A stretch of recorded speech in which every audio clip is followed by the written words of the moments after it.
Meu nome é Brenda Foster e, aos 30 anos, achei que finalmente tinha construído uma vida livre do controle da minha família. Construí minha carreira do zero, dedicando tudo a uma startup de tecnologia e transformando em algo que vale uma fortuna. Sacrifiquei tempo, sono e até relacionamentos para chegar onde estou hoje. Mas, para minha família, nunca foi suficiente. No último sábado, durante um jantar em família, meus pais se inclinaram com um sorriso irônico e lançaram a bomba. Amanhã, vamos nos mudar para a sua casa. Sem desculpas. Minha irmã, esparramada ao lado do namorado, apenas assentiu como se a decisão já estivesse tomada. Os rostos convencidos deles queimavam em mim, esperando que eu cedesse como sempre. Mas eu apenas sorri e respondi: tudo bem. Só não esqueçam de trazer 860 mil até amanhã de manhã. A sala congelou. O que eles não sabiam era que eu já tinha tomado uma decisão que jamais esperariam. Fiquem por aqui para ver como o plano deles desmoronou. Antes de mergulhar na minha história, me diga, de qual cidade você está assistindo? Quero saber até onde minha história chegou. Crescer em nossa modesta casa de tijolos em Greenville parecia viver duas vidas diferentes sob o mesmo teto.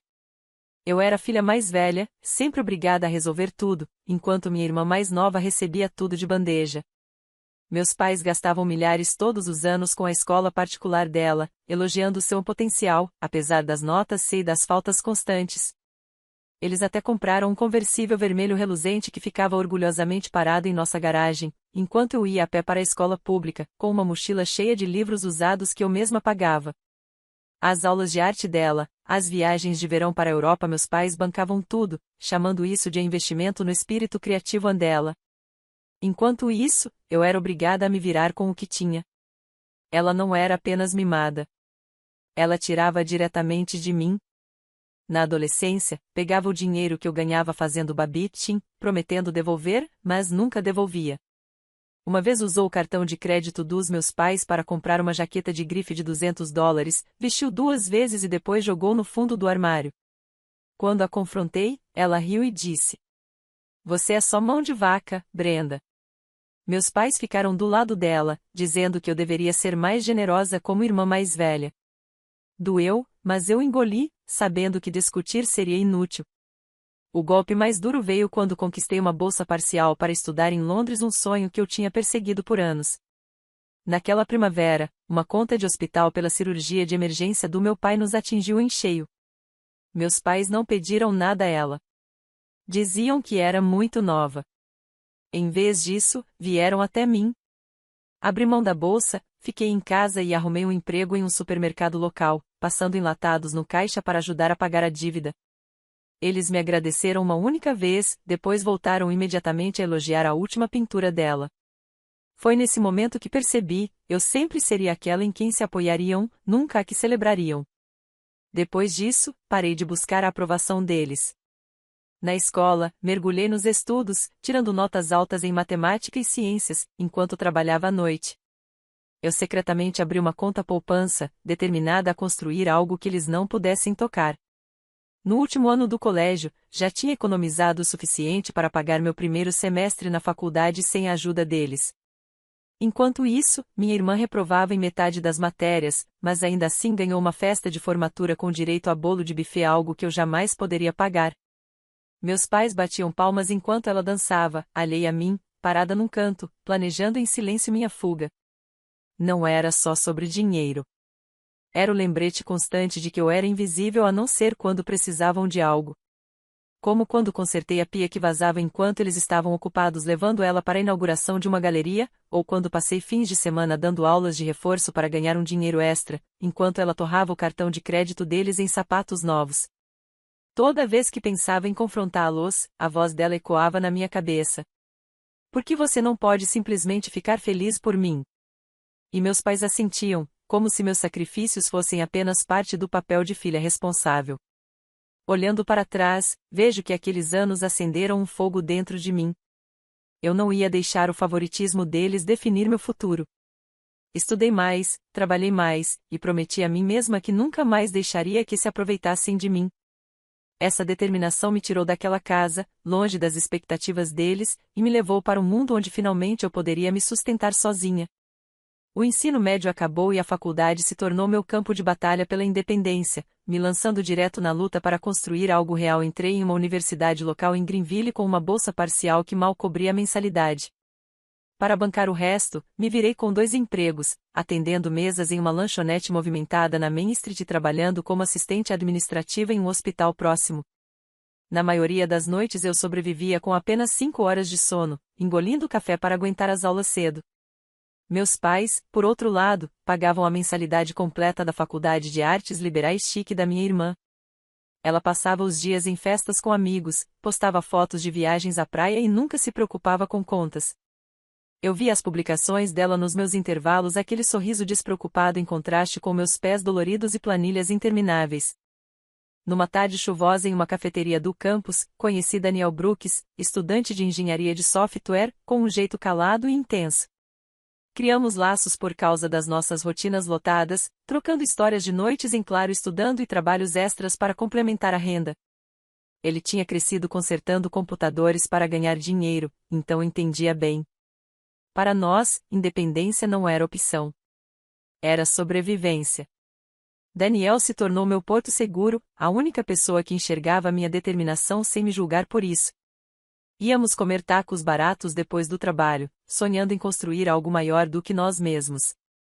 O incentivo dele me mantinha firme quando eu pensava em desistir, especialmente nos dias em que o cansaço fazia cada passo parecer arrastar os pés na lama. Entre aulas e empregos, me deparei com um curso online sobre tecnologia em saúde. Não era glamouroso, mas fez sentido de imediato. A ideia de usar tecnologia para ajudar pessoas a monitorar sua saúde à distância me fascinava. Comecei então o estágio em uma pequena startup de Greenville focada em um aplicativo de monitoramento de saúde sem remuneração no início. A equipe era improvisada, trabalhando em um escritório apertado, com cadeiras todas diferentes. Coloquei minhas economias $2.000 juntados com as gorjetas do restaurante no projeto inicial deles, apostando no potencial. As noites em claro programando protótipos básicos ou analisando dados de usuários se tornaram minha obsessão.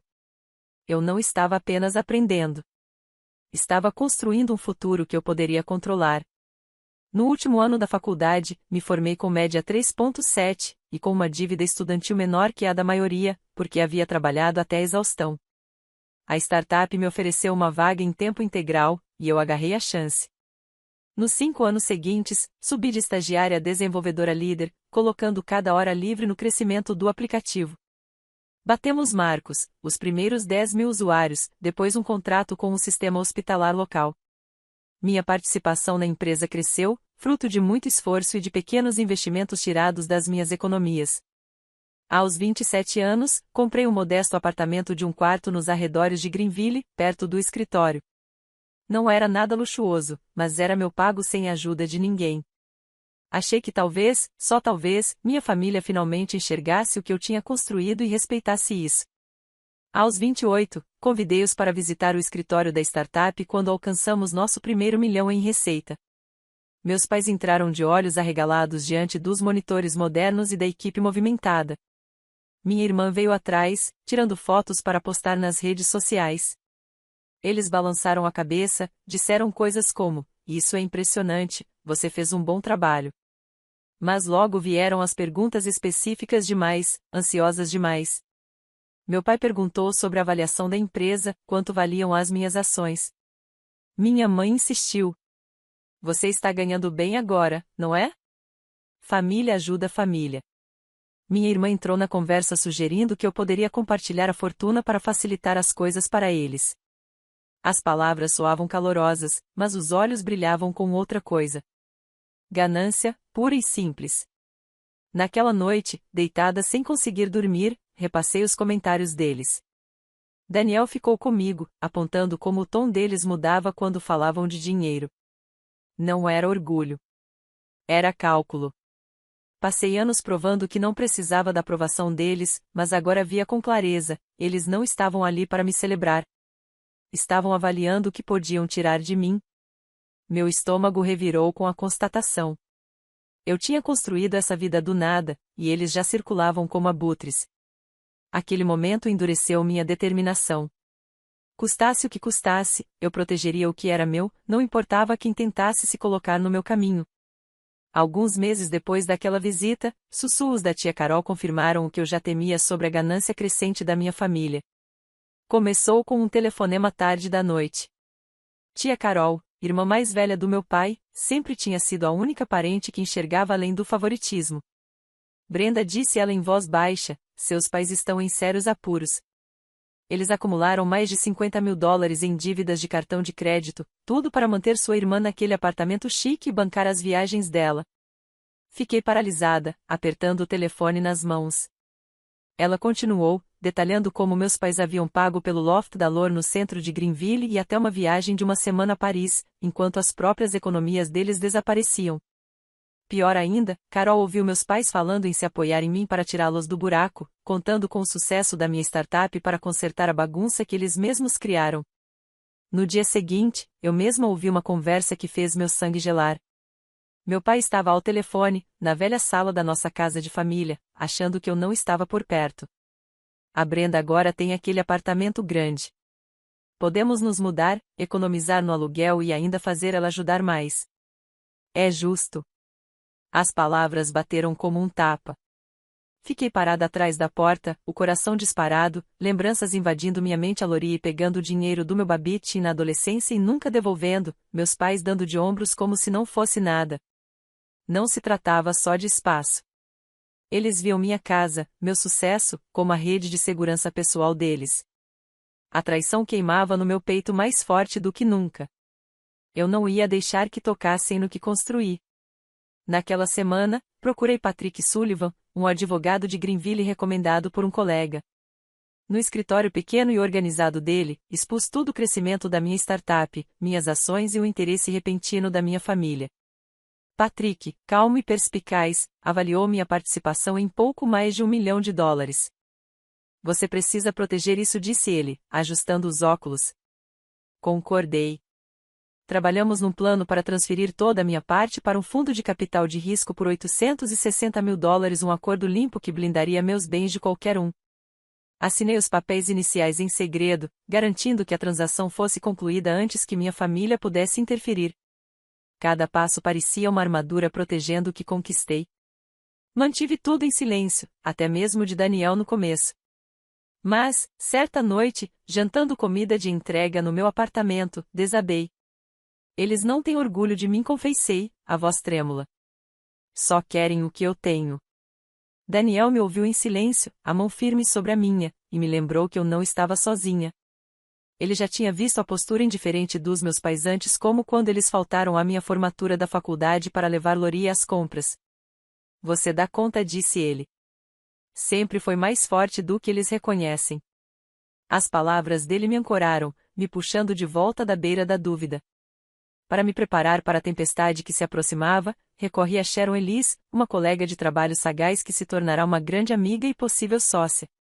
Durante um café, compartilhei meus medos sobre as intenções da minha família.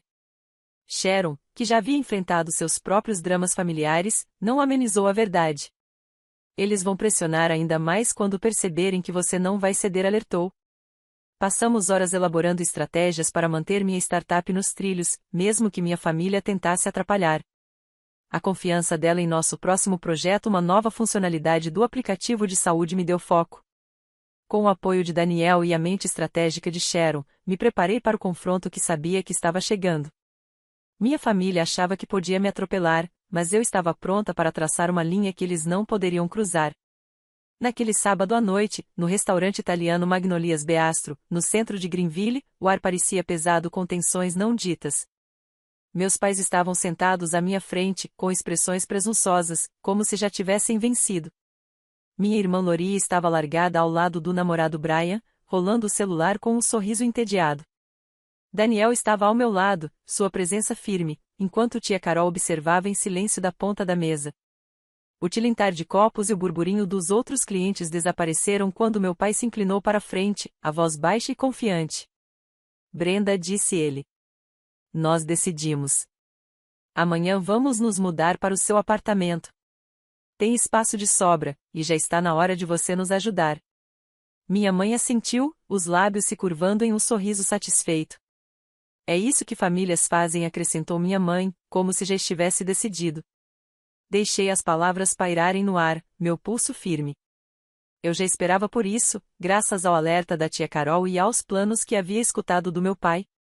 Com um sorriso calmo, larguei o garfo. Interessante, disse, a voz controlada. Porque eu já vendi aquela casa por $860.000. Se vocês quiserem se mudar, tragam esse valor para a mesa. A mesa mergulhou em silêncio. O maxilar do meu pai se contraiu, os olhos arregalados de choque. O sorriso da minha mãe desapareceu, substituído por um piscar atônito. Lori deixou o celular cair, o rosto contorcido de incredulidade. Brian apenas ficou olhando, o garfo suspenso no ar. Eles não esperavam que eu reagisse, muito menos que os tivesse superado. Lori foi a primeira a se recompor, a voz afiada. Você é tão egoísta, Brenda. Sempre guardando tudo só para você. Disparou, as palavras envenenadas. Brian entrou na onda, em tom de deboche. O quê? Você acha que é melhor do que a gente? Sempre teve inveja da Lori. As acusações doíam, mas eu já tinha ouvido piores na infância. Meu pai se inclinou, a voz gelada. Você está virando as costas para a família. Vou garantir que todo mundo em Greenville saiba que tipo de filha você é. A ameaça bateu como um soco, tentando me empurrar para a culpa. Minha mãe, como sempre a atriz, deixou as lágrimas escorrerem. Depois de tudo que fizemos por você, sussurrou. De tantos sacrifícios quando você era jovem. As palavras soaram ocas. Aqueles sacrifícios não eram nada comparados aos anos que passei me virando enquanto eles bancavam os caprichos da Lori. Não vacilei. Você quer dizer os sacrifícios que eu fiz? Retruquei, meu tom firme. Como abrir mão dos meus sonhos para pagar as contas de vocês? Chega! Não serei mais a rede de segurança da família. As palavras saíram como um alívio, anos de ressentimento transbordando. A mão de Daniel encontrou a minha debaixo da mesa, seu aperto quente e firme me encorajando a manter a posição. Tia Carol, até então em silêncio, fez um leve aceno do outro lado da mesa, os olhos cheios de orgulho. O apoio deles me deu força enquanto os rostos da minha família se contorciam em raiva, choque e desespero.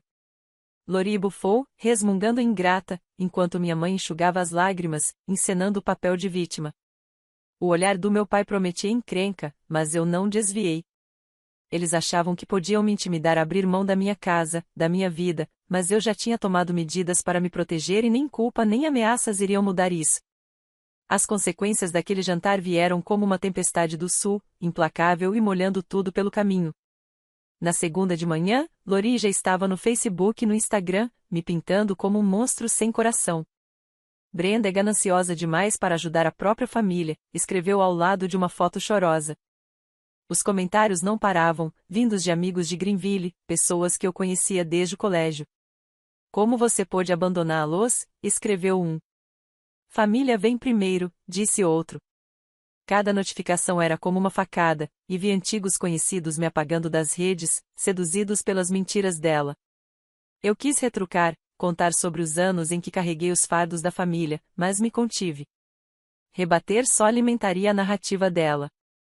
As coisas pioraram uma semana depois, quando meus pais invadiram sem aviso o escritório da minha startup.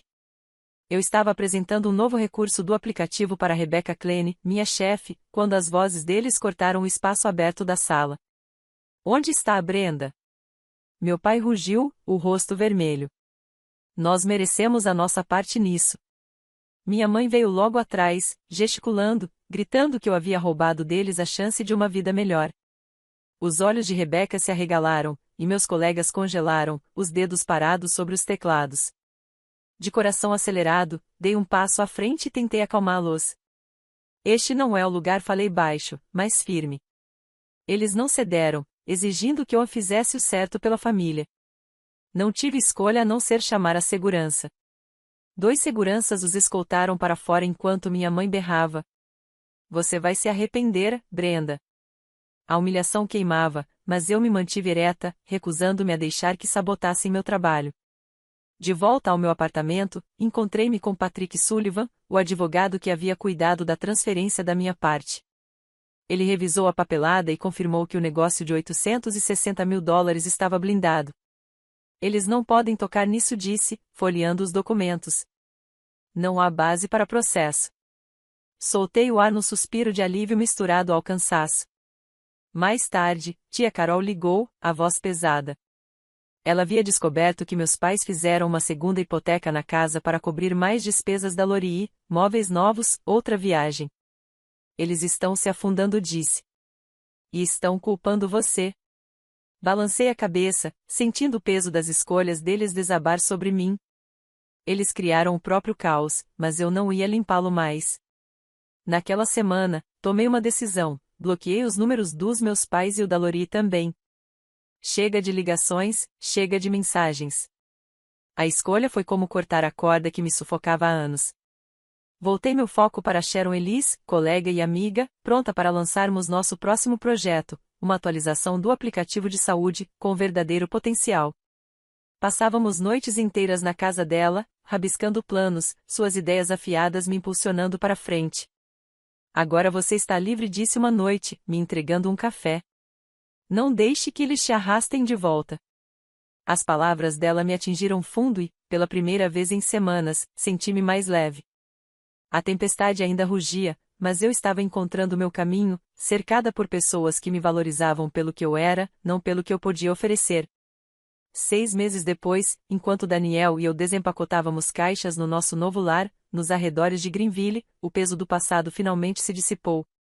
Havíamos nos casado em uma cerimônia simples, num parque local.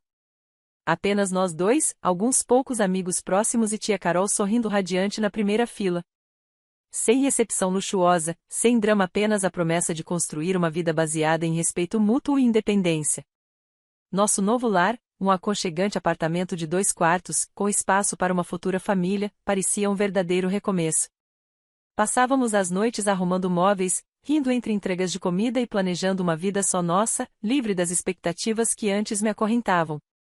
Com Sharon Elise ao meu lado, investi a maior parte dos $860 mil da venda das minhas ações em um novo empreendimento, um aplicativo avançado de saúde voltado para o monitoramento do bem-estar mental.